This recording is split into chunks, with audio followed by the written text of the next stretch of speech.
So to start, if you go to HartmannReport.com and read today's op-ed, they're free. You don't have to sign up for anything. There's no ads, just HartmannReport.com.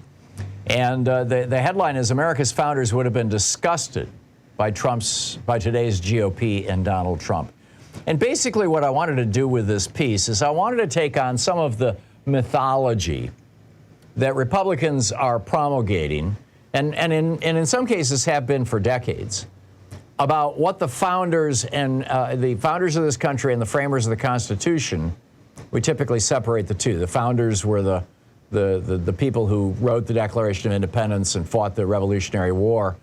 The framers was the next generation, more or less, and that was the people who wrote the Constitution after the Articles of Confederation had failed, and they framed the Constitution.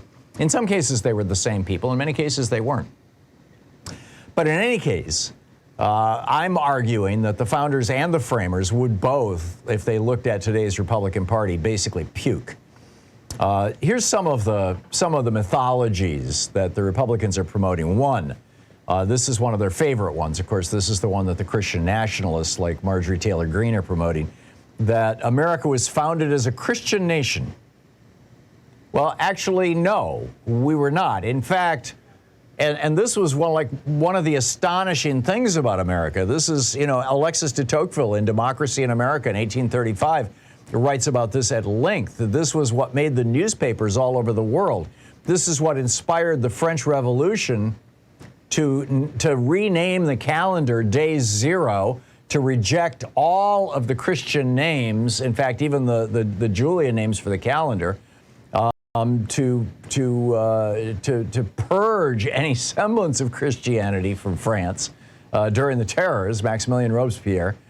It was all based on the fact that America, the United States of America, was the first democratic republic in the history of the world to say, we are establishing a country without a religion.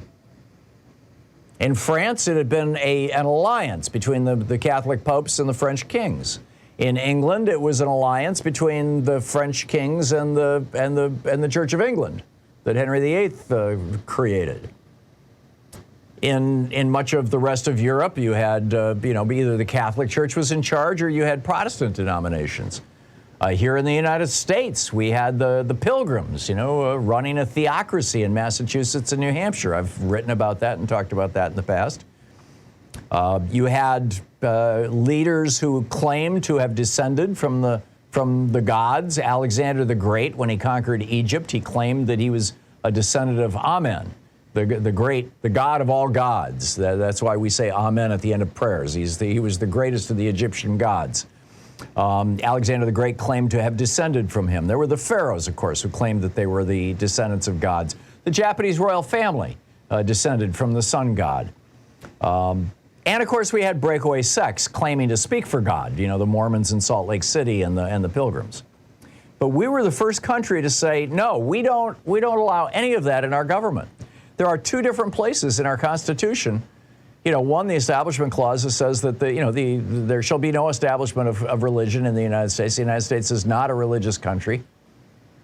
We will not endorse any religion. And then, of course, in the First Amendment, where it says basically that, religion can't influence American government and American government can't influence religion.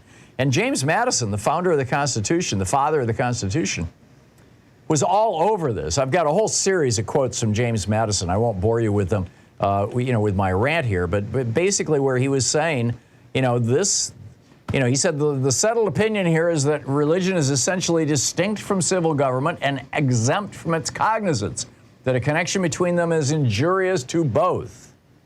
So that's the first of the weird Republican claims, which is a lie. The second is that America's founders wanted everybody armed so that we could shoot at corrupt politicians if they ever became tyrannical. In fact, there was never even a discussion of anything like this. The Second Amendment was written to backstop the Army. In the event that Congress wanted to do away with the Army during times of peace, the individual states would have militias that could step into the breach. Now, we stopped talking like this after we almost lost the War of 1812. The British made it all the way down to Washington, D.C. and burned the White House. Dolly Madison saved that famous painting of George Washington.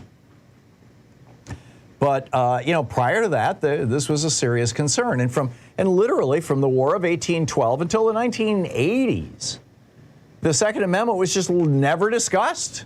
Everybody realized it was like an anachronism. It was like an appendix. It was an old. Well, actually, they're finding the appendix actually now has a lot to do with regulating bacteria in the gut. But we used to think the appendix was some vestigial, leftover thing from previous times. Well, that's what the Second Amendment was viewed as. It wasn't, so that everybody could shoot at politicians or blow up federal buildings. It was the farthest thing from their minds. Another myth that the Republicans promote, that the founders thought that the health and welfare of Americans was up to Americans. Government had no role in that. In fact, the first vaccine mandate in this country was put into place by George Washington. George Washington also signed the first legislation to pay for health care, housing, clothing, and food for the indigent in Washington, D.C. In fact, by the time the fourth president came along, James Madison vetoed that legislation because for the first time, a bunch of religious people in Congress wanted to have that money run through a church. They wanted the Presbyterian Church in Washington, D.C. to administer the funds for the poorhouse in Washington, D.C. that up until that point had been paid for by the federal government.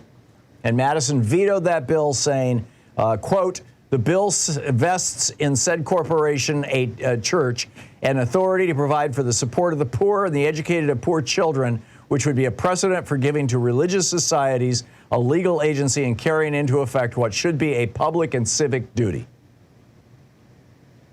End of discussion. I mean, the Constitution twice talks about the general welfare. Here's another weird example of what Republicans believe. They claim that with $2 trillion in student debts, the founders would have thought, oh yeah, that's how it should be. Everybody should have skin in the game. Our young people should owe the banks $2 trillion. Actually, the founders were big believers in free education. Thomas Jefferson created the University of Virginia as America's first totally free college. He intended it to be free forever. On his tombstone, it doesn't even say he was president. He wrote his own tombstone. He thought, being the father of the University of Virginia was more important. That's on his tombstone. And finally, the last one that I'm just gleeful about blowing up, and I'll let you read the op-ed to get the details because I'm going to hit a break here in 30 seconds, is Republicans claim that the founders were all rich guys who hated taxes and wanted rich guys to rule America and wrote the Constitution to make that happen. It turns out that the people who wrote the Constitution and who ratified the Constitution, very few of them were actually rich guys. And the ones who were not rich by any stretch of the imagination like rich people in Europe were genuinely rich. They were what you would today call the upper middle class of America.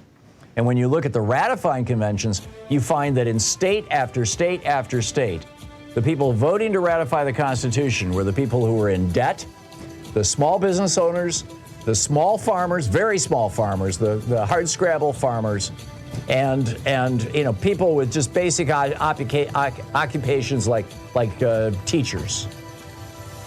It was not about rich people. It's amazing stuff. You can find it all at HartmannReport.com.